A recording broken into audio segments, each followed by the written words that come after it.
probably 90% of the records I'm making now. I wouldn't have been doing that like when I was younger at all. Probably because obviously I didn't even know how to like process vocals back then. I was recording on a fucking piece of trash. Like I didn't know like what to do with music. So now I can actually do stuff because my team knows how to work and the producers actually know how to produce like for real and not just on some like whack ass FL shit.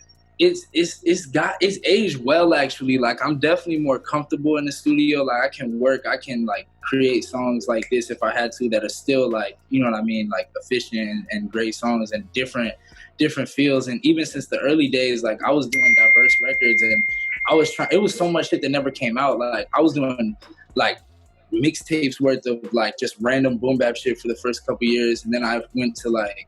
I even made like some dance hall music, some like, I was making hella different shit. And then I kind of just bring it out now. I haven't done like a full-fledged tour, but I did like a little mini tour one time. But I've done shows like across the US, but I've never actually done my own tour. I was indie like the whole time. Like literally imagine this, right? Like people were asking me, D, when are you gonna go on tour? When are you gonna go on tour? And I'm like 16 with a skateboard, like skating around my fucking neighborhood, like what the fuck, like what are y'all talking about, like how am I gonna even pull that off? And then eventually, you know what I'm saying, so we're definitely planning some stuff now that this stuff is gonna be coming down hopefully within the next year or two.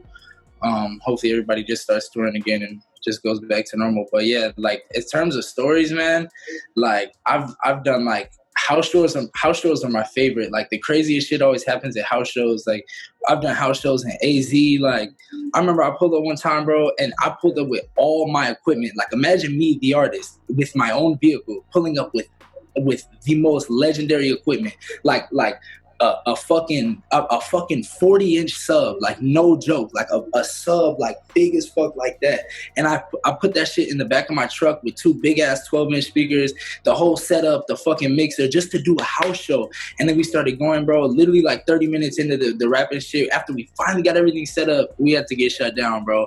And while the police were in the fucking crib pressing me to take my fucking equipment out, that happened. And then, bro, that shit was, that's a crazy story, but it's all the house shows are wild.